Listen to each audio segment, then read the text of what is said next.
கிறிஸ்துவுக்குள் மிகவும் பிரியமானவர்களே, கடவுளுடைய அருளால் நாம் பெற்றிருக்கிற புதிய மாதமாம் மே மாதத்தின் முதல் திருநாளிலே உங்களோடு இந்த பதிவினை செய்வதிலே நான் மிகுந்த மகிழ்ச்சி அடைகிறேன். கடந்த 4 மாதங்களும் நம்மை பாதுகாத்து வழிநடத்தி கொண்டிருக்கின்ற கடவுள் தாமே இந்த 5ஆம் மாதத்திலேயும் நம்மோடு இருந்து நம்மை பாதுகாத்து வழி நடத்துவாராக. கடவுள் தாமே இந்த வழிபாடினை ஆசீர்வதித்து கொடுக்கும்படியாக கண்களை மூடி தலைகளை தாழ்த்தி ஆண்டவரை நோக்கி பார்ப்போம், ஜெபம் செய்வோம். கிருபைகள் நிறைந்த நல்ல ஆண்டவரே, எங்கள் அனைவரின் வாழ்விலே நீர் பாராட்டியிருக்கின்ற இந்த புதிய மாதத்திற்காக நன்றி செலுத்துகிறோம். நாங்கள் சந்தித்துக் கொண்டிருக்கிற எதிர்மறை சூழ்நிலைகளிலே எல்லாவற்றையும் எங்களுக்கு நன்மைக்கு ஏதுவாய் மாற்றுகின்ற கடவுள் எங்களுடன் இருக்கிறார் என்கின்ற நம்பிக்கையின் ஊடாக நாங்கள் புதிய மாதத்தை துவங்கி இருக்கிறோம். இதுவரையிலே எங்களை நடத்தி கொண்டிருக்கிற கர்த்ததாமே தொடர்ந்து எங்களை நடத்தும்படியாக மன்றாடுகின்றோம். இந்த காணொளி வழியாக கர்த்தர் உம்முடைய வாக்குதத்தங்களை வழிகளை நாங்கள் அறிந்து கொள்ள சொந்தமாக்கிக் கொள்ள கிருபை சிதறலும்படியா இயேசுவின் வழி மன்றாடுகிறோம் அன்பின் பரலோக தந்தையே, ஆமென். ஆண்டவரை மகிமைப்படுத்தி ஒரு பாடல் ஒன்றை பாடலாம். கிறிஸ்துவ கீர்த்தனைகளிலே 276வது கீர்த்தனை, காலையில் தேவனை தேடு, ஜீவ காருண்யர் பாதம் பணிந்து மன்றாடு என்ற பாடல். காலையில் தேவனை தேடு, ஜீவ காருண்யர் பாதம் பணிந்து மன்றாடு, பணிந்து மன்றாடு. காலையில் தேவனை தேடு, சீலமுடன் பாதம் பாடி கொண்டாடு, சீலமுடன் பாதம் பாடி கொண்டாடு. சீரான நீத்திய ஜீவனை நாடு, ஜீவனை நாடு. காலையில் தேவனை தேடு, மண்ணுயிர்காய் மரித்தாரே, மனுமைந்தனேனும் நாமம் வைத்திருந்தாரே, வைத்திருந்தாரே. மண்ணுயிர்காய் மரித்தாரே, உன் சிருஷ்டிகரை நீ உன் இதயத்தில் எண்ணு, உன் சிருஷ்டிகரை நீ உன் உதயத்தில் எண்ணு. உள்ளம் கனிந்து தனி ஜபம் பண்ணு, தனி ஜபம் பண்ணு. காலையில் தேவனை தேடு, பாவ சோதனைகளை வெல்லு, கெட்ட பாருடல் பேயுடன் போருக்கு நில்லு, போருக்கு நில்லு. பாவ சோதனைகளை வெல்லு, ஜீவ கிரீடம் சீரத்தினில் அணிய, ஜீவ கிரீடம் சீரத்தில் அணிய. சிந்தனை செய் மனுவேலனை பணிய, மனுவேலனை பணிய. காலையில் தேவனை தேடு, சிறுவர்கள் என்னிடம் சேர, தடை செய்யாதிருங்கள் என்றார் மனதார, என்றார் மனதார. சிறுவர்கள் என்னிடம் சேர பரலோக செல்வம் அவர்க்கு பளிக்கும். பரலோக செல்வம் அவர்க்கு பளிக்கும். பாக்கியம் எல்லாம் பரந்து ஜொலிக்கும், பரந்து ஜொலிக்கும்.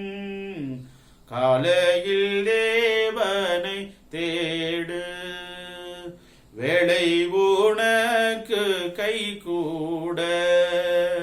சத்திய வேதன் கிருபை வரத்தை மன்றாடு, வரத்தை மன்றாடு. வேளையுனக்கு கை கூட. காலை தேடுவோர் என்னை கண்டடைவாரே. காலை தேடுவோர் என்னை கண்டடைவாரே. கண் விழித்து ஜெபம் செய்யும் என்றாரே, ஜெபம் செய்யும் என்றாரே. காலையில் தேவனை தேடு. தொடர்ந்து இந்த மாதத்திற்கான கடவுளுடைய வார்த்தைகளை கேட்கும் பொருட்டு திருமறை பாடங்களை நாம் படிக்க கேட்கலாம்.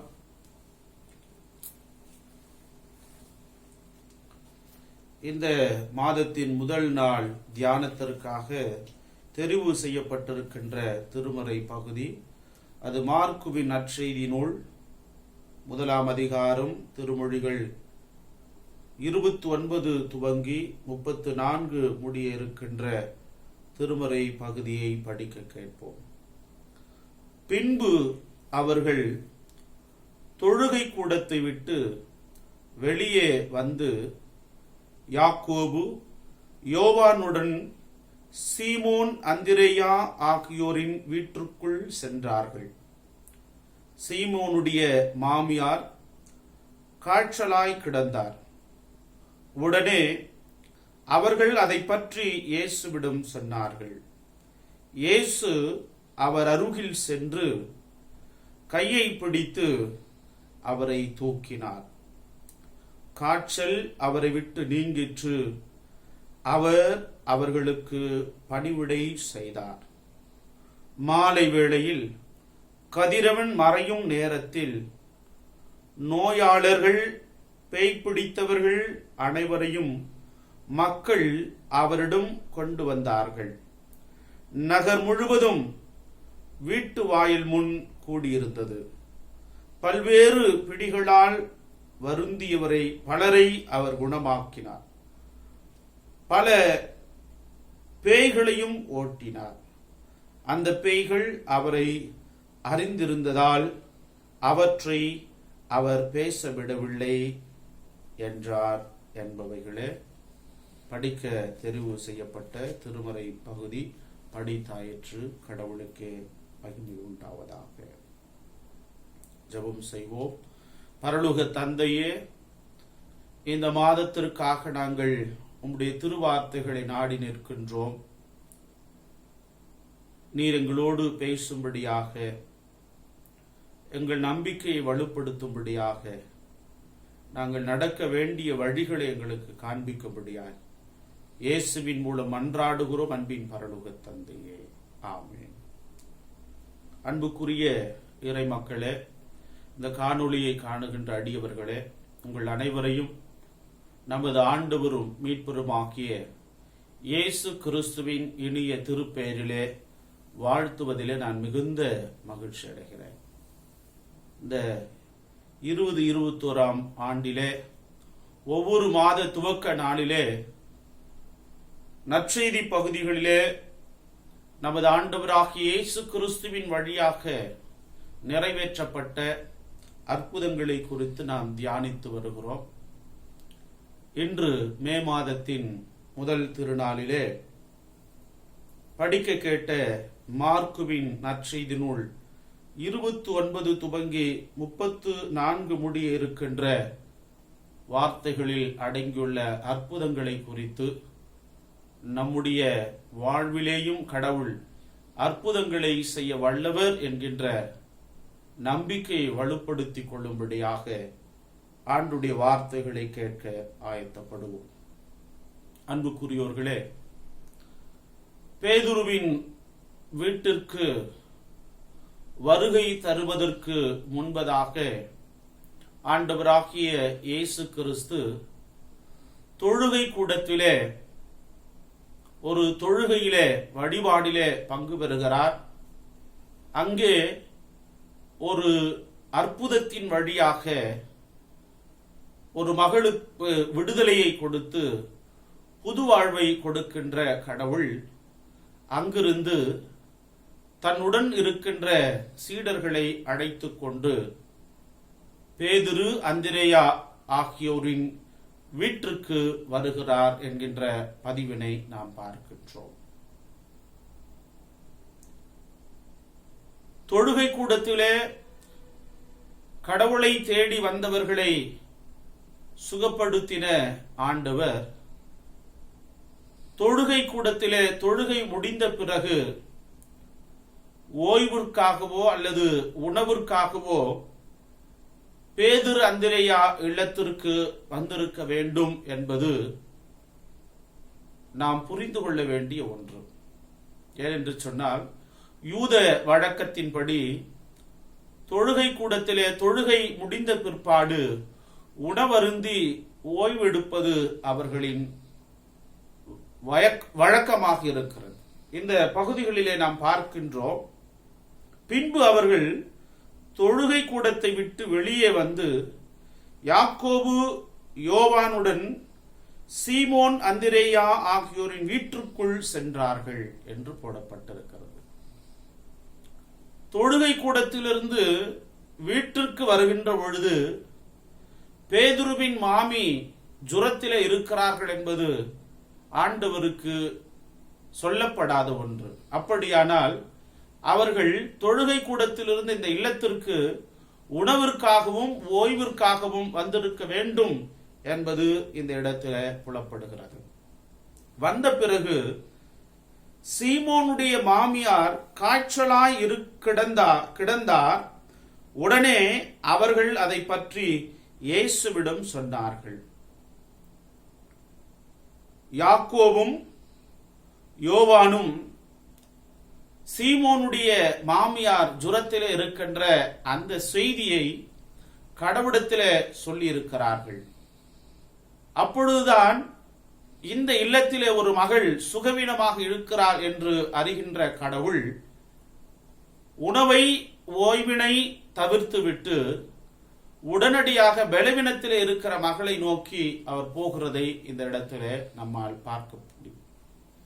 அன்புக்குரியோர்களே, இன்றைக்கு நாம் சந்தித்துக் கொண்டிருக்கிற கொரோனா தொற்று காலகட்டங்களிலே கடந்த மார்ச்சிலே துவங்கப்பட்ட கட்டுப்பாடுகள், அதன் வழியாக மூடப்பட்ட வழிபாட்டு தலங்கள், பின் நாம் இந்த தொற்றிலிருந்து சற்று விலக்கப்பட்ட பொழுது தளர்வுகள் கொடுக்கப்பட்டு மீண்டும் இயல்பு நிலைக்கு நம்முடைய வாழ்க்கையும் வழிபாடுகளும் கடந்தது.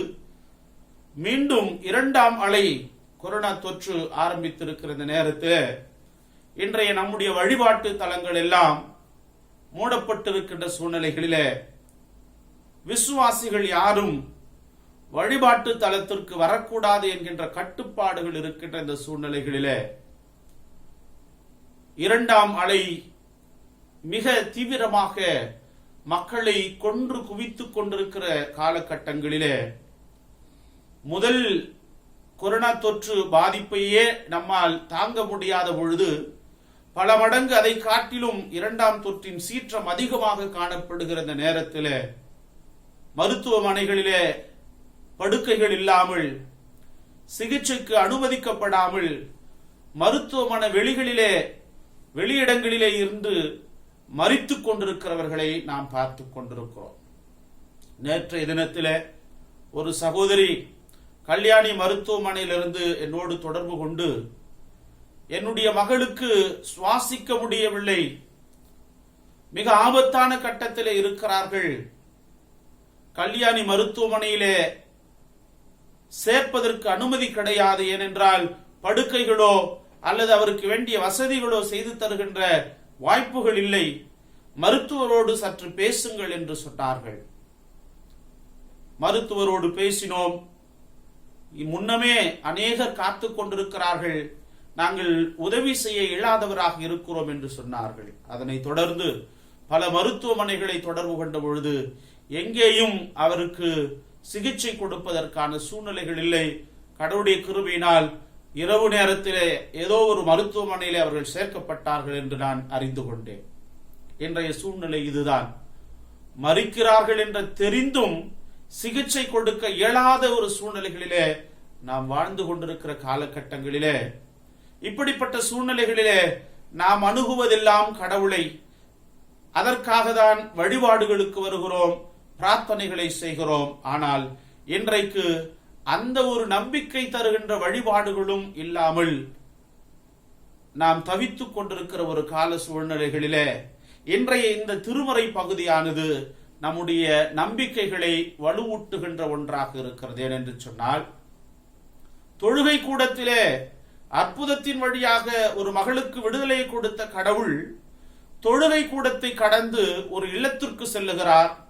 அந்த இல்லத்திலே ஒரு ஸ்திரீயானவள் சுகவீனமாய் இருக்கிறார் என்கின்ற செய்தி கேட்கப்படுகிற பொழுது உடனடியாக அந்த மகளை சந்திக்கின்ற கடவுளாகவும் அவரை தொடுகின்ற கடவுளாகவும் அவருடைய ஜுரத்தில் இருந்தவர்களை விடுவிக்கின்ற கடவுளாகவும் நாம் பார்க்க இயலுகின்றது. அதனைத் தொடர்ந்து அநேக விதமான வியாதியஸ்தர்களை, பேய் பிடித்தவர்களை கொண்டு வந்தார்கள். நகரம் முழுவதும் வீட்டு வாசல்களிலே நின்று பார்த்து கொண்டிருந்தார்கள். அநேகரை அவர் சுகப்படுத்தினார் என்று சொல்லப்படுகிறது. அப்படியானால் நம்முடைய ஆண்டவராகிய இயேசு கிறிஸ்து வழிபாடுகளிலே, வழிபாட்டு தலங்களிலே மாத்திரம் செயல்படுகின்ற கடவுள் அல்ல. வழிபாடுகளை கடந்து தனி ஒரு நபரை கூட தேடி சென்று சுகம் கொடுக்கின்ற கடவுள். வழிபாடு தளத்திலிருந்து வீட்டுக்கு சென்று பேதுருவின் மாமியாருக்கு சுகத்தை கொடுக்கின்ற கடவுள் மாத்திரம் அல்ல, வீதியிலே வந்து சுகத்தை தர வேண்டும் என்று காத்து கொண்டிருக்கிறவர்களுக்கும் வாசல்களிலே நின்று கொண்டிருக்கிறவருடைய நம்பிக்கைகளையும் நிறைவேற்றுகின்ற கடவுளாக இந்த திருமறை பகுதியில கடவுளை நம்மால் பார்க்க முடிகின்றது. அன்புக்குரியோர்களே, கொரோனா தொற்று காலத்திலே மருத்துவமனையிலும் அனுமதிக்க முடியாமல் இறுதியிலே கடவுளை கூட தேடுவதற்கு வழிபாட்டு தலங்கள் அடைக்கப்பட்டிருக்கிற சூழ்நிலைகளிலே, வழிபாடுகள் தவிர்க்கப்பட்டிருக்கிற சூழ்நிலைகளிலே இனி எங்களுக்கு எப்படி யார் உதவுவார்கள்? இந்த உலகத்திலே எல்லோரும் கைவிடுகின்ற பொழுது கடவுள் மாத்திரமே எங்களுக்கு துணை. ஆனால் அந்த கடவுள் வழிபாட்டு தலத்திற்கு கூட போக முடியவில்லை, வழிபாடுகளிலே பங்கு பெற இயலவில்லையே என்று சிந்தித்துக் கொண்டிருக்கிற நம்மில் அநேகருக்கு ஆண்டவர் கொடுக்கின்ற செய்தி, வழிபாட்டு தலங்கள் மூடப்படலாம், வழிபாட்டு தலங்களை அணுகக்கூடாத கட்டுப்பாடுகள் இருக்கலாம், மருத்துவமனைகளிலே உங்களுக்கு வசதிகள் கிடைக்கப்படாமல், அனுமதி கிடைக்கப்படாமல் நிராகரிக்கப்படலாம். ஆனால் இல்லங்களை தேடி வருகின்ற கடவுளும், இல்லங்களுக்கு வெளியே வீதிகளிலே வாசல்களிலே நின்று கொண்டு சுகத்தை கொடுக்கின்ற கடவுளும் தான் இந்த திருமறை பகுதியிலே அவர் தன்னை வெளிப்படுத்துகிறதை நம்மால் பார்க்க முடிகின்றது. ஆகவே என கண்பார்ந்த அன்பு விசுவாசிகளே, இந்த காணொளியை பார்க்கின்ற அடியார்களே, நம்முடைய கடவுள் இடம் சார்ந்து செயல்படுகின்ற கடவுள் அல்ல. எங்கெல்லாம் தேவைகள் இருக்கிறதோ அங்கே இடங்களை கடந்து செயல்படுகின்ற கடவுளாகவும் அற்புதங்களை செய்கின்ற கடவுளாகவும் இருக்கின்றார். தொழுகை கூடத்திலே அற்புதத்தை செய்கிறார், ஒரு தனிப்பட்ட நபருடைய இல்லத்திலே அற்புதத்தை செய்கிறார், அனைவரும் கூடி நிற்கின்ற வீதிகளிலே வாசல்களிலே நின்று அற்புதங்களை செய்கின்ற கடவுளாக இருக்கிறார்.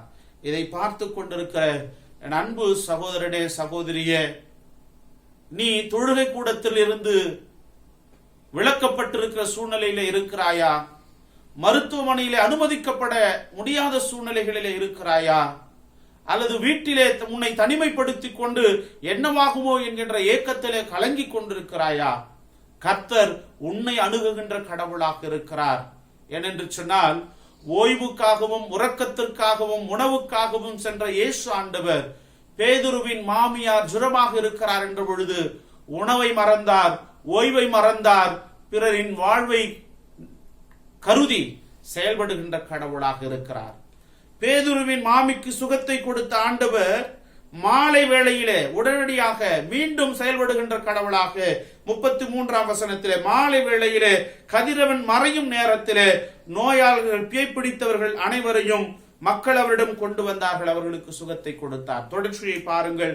காலையிலே தொழுகை கூடம், மத்தியத்திலே பேதுருவின் மாமி வீட்டிலே கதிரவன் மறைகின்ற பொழுது தன்னை அணுகுகின்ற ஓய்வின்றி சமயமின்றி பிறருக்கு சுகத்தை கொடுக்க வேண்டும் என்கின்ற கரிசனையுடன் செயல்படுகின்ற கடவுளாக இந்த இடத்திலே ஆண்டவரை நாம் பார்த்து கொண்டிருக்கிறோம். ஆகவே எனக்கன்பார்ந்தவர்களே, இந்த மே மாதம் ஒரு கடினப்பாடுகள் நிறைந்த மாதமாக நாம் துவங்கி கொண்டிருக்கிறோமா? கவலைப்படாதீர்கள். சமயம் பார்க்காமல் தன்னுடைய உணவையும் ஓய்வையும் மறந்து கூட செயல்படுகின்ற கடவுள் நம்மோடு இருக்கிறார். தொழுகை கூடங்கள் மூடப்பட்டாலும் இல்லங்களுக்கு கடந்து வருகின்ற கடவுள், இல்லங்களிலே மாத்திரமல்ல வீதிகளிலே நின்று மக்களுக்காக மக்களை சுகப்படுத்துகின்ற கடவுள் நம்மோடு இருக்கிறார். பேதுருவின் மாமிக்கு அற்புதம் செய்த கடவுள், தன்னை நாடி வந்த அநேகருக்கு அற்புதம் செய்த கடவுள் உங்களுக்கும் இந்த மாதத்திலே நிச்சயமாக ஒரு அற்புதத்தை செய்வார் என்பதிலே சந்தேகமில்லை. நாம் செய்ய வேண்டியதெல்லாம் ஒன்றுதான். பேதுரு இயேசுவுக்காக தன் குடும்பத்தை காப்பாற்ற பயன்படுத்துகிற படகை விட்டு வலையை விட்டு இயேசுவை பின்தொடர்ந்தான். பேதுருடைய மாமி சுகத்தை பெற்றுக்கொண்ட பிறகு பணிவிடை செய்கிறவர்களாக அவர் காணப்பட்டார் என்று சொல்லப்படுகிறது. என கண்பார்ந்தவர்களே, நீங்களும் நானும் இயேசுவுக்காக எதையாகிலும் இழந்திருப்போமானால், அல்லது இழப்பதற்கு நம்மை ஒப்பு கொடுப்போமானால், அல்லது நாம் பெற்றுக்கொள்ளுகிற சுகத்தின் மூலமாக அற்புதத்தின் மூலமாக தொடர்ந்து கடவுளுக்கு பணிவிடை செய்ய, சேவை செய்ய, பிறருக்கு சேவை செய்ய நம்மை ஒப்பு கொடுக்கிறவர்களாக இருப்போமானால், இந்த சிந்தனை உடையவர்களை நிச்சயமாக கர்த்தர் அற்புதத்தினாலும் அதிசயத்தினாலும் வழி நடத்துவார் என்பதிலே சந்தேகமில்லை. ஆகவே கலங்காதீர்கள், திகழாதீர்கள். அவர் செயல்படுகின்ற கடவுளாக இருக்கிறார். காலை துவங்கி மாலை வரையிலே மாத்திரமல்ல, இரவு பகல் பாராமல் கண்ணயராமல் நம்மை காக்கின்ற கடவுள்தான் நமக்கு கொடுக்கப்பட்டிருக்கிறார். இந்த நம்பிக்கையின் ஊடாக புதிய மாதத்திலே கடந்து செல்வோம். கர்த்தர் நம்மோடு இருப்பாராக. நம்முடைய எல்லா சூழ்நிலைகளிலேயும் நம்மை அற்புதத்தினாலும் அதிசயத்தினாலும் சுகத்தினாலும் பலத்தினாலும் அவர் நம்மை நிரப்புவாராக. ஆண்டவருக்கு எல்லா மகிமையும் ஆட்சிமையும் உண்டாவதாக. கண்களை மூடி தலைகளை தாழ்த்தி ஆண்டவரை நோக்கி பார்ப்போம், ஜெபம் செய்வோம். கிருபைகள் நிறைந்த நல்ல ஆண்டவரே, ஆசீர்வாதமான இந்த மாதத்திற்காக நன்றி செலுத்துகிறோம். ஆண்டவரே, நாங்கள் தியானித்த திருமறை பகுதியிலே தொழுகை கூடத்திலே காலையிலே ஆரம்பித்த உம்முடைய சுகமாக்கும் அற்புத ஊழியங்கள், அந்தி சாய்கின்ற நேரத்திலே கதிரவன் மறைகின்ற நேரத்திலேயும் உம்மை நாடி உம்மை தேடி வந்தவர்களை கர்த்தர் வெறுமையாய் அனுப்பாதபடிக்கு கிரியைகளை நடப்பித்த கடவுள், அற்புதத்தை நடப்பித்த கடவுள், அதிசயங்களை நடப்பித்த கடவுள், பலவீனங்களை போக்கிய கடவுள், என்றைக்கும் நீர் ஜீவிக்கின்ற கடவுளாக இருக்கிறீர் என உறுதியாக நாங்கள் நம்புகிறோம். ஆண்டவரே, தொழுகை கூடங்கள் மூடப்பட்டு விட்டது, மருத்துவமனைகளிலே நிராகரிக்கப்படுகிறார்கள், இல்லங்களிலே தனிமைப்படுத்திக் கொண்டிருக்கிறார்கள். நீர் எப்படி தொழுகை கூடத்திலே மாத்திரம் செயல்படுகின்ற கடவுளாக இல்லாமல் இல்லங்களிலே தனிமைப்பட்டிருக்கிறவர்களையும் சந்திக்கின்ற கடவுளாகவும், வீதியிலே மருத்துவமனையிலே அனுமதிக்கப்படாமல் வாசல்களிலே காத்திருப்பவர்களையும் கர்த்தர் சுகம் கொடுக்கின்ற கடவுளாகவும் இருக்கிறீர் என்பதை இந்த உலகம் உணர்ந்து கொள்ளும்படியாய் கர்த்தர் அற்புதங்களை அதிசயங்களை செய்யும்படியாய் நாங்கள் ஜெபிக்கிறோம். இன்னும் ஆண்டவரே, ஒருவேளை இந்த தொற்று பாதிக்கப்படாமல் இருக்கலாம், ஆனால் பயத்தோடு கலக்கத்தோடு திகிலோடு எங்கே என்னை அணுகுமோ, எங்கே எனக்கு வருமோ, எங்கே என் குடும்பத்திற்கு வருமோ என்று சொல்லி பயத்தின் உச்சத்திலே இருக்கிற உமது அடியார்களையும், பயப்படாதே திகையாதே, நானும் தேவன், நான் உன்னை வெளிப்படுத்தி உனக்கு சகாயம் பண்ணுவேன் என்கின்ற வாக்குத்தத்தினால் நிரப்பும்படியாய் நாங்கள் ஜெபிக்கிறோம். ஆண்டவரே, கர்த்தர் இதுவரையிலே எங்களை பாதுகாத்திருக்கிறேன். தொடர்ந்து பாதுகாக்க வல்லவராக இருக்கிறீர் என நாங்கள் உறுதியாக நம்புகிறோம். 4 மாதங்களை ஆசீர்வதித்து வழி நடத்திருக்கிற கர்த்தர் தாம் இந்த 5ஆம் மாதத்தை ஆசீர்வதித்தருளும்படியாய் இயேசு கிறிஸ்துவின் மூலமாக மன்றாடுகிறோம் அன்பின் பரலோக தந்தையே, ஆமென். என் ஆத்துமாவே கர்த்தரை ஸ்தோத்திரி, என் முழுவதும் அவருடைய பரிசுத்த நாமத்தை ஸ்தோத்திரி. என் ஆத்துமாவே கர்த்தரை ஸ்தோத்திரி, கர்த்தர் செய்த சகல உபகாரங்களையும் மறவாதே. ஆமென். கர்த்தருடைய கிருபைக்கும் பாதுகாப்பிற்கும் பராமரிப்புக்கும் ஒப்பு கொடுத்து ஆசீர்வதிக்கிறோம். ஆண்டவர் இயேசு கிறிஸ்துவின் அருளும் தந்தையாம் கடவுளின் அன்பும் தூய ஆவியானவரின் ஐக்கியமாய் நடத்துதலும் பாதுகாவலும் இப்பொழுதும் எப்பொழுதும் சதா காலங்களிலும் நீடித்து நிலைத்து ஆசீர்வதித்து வழி நடத்துவதாக. ஆமென்.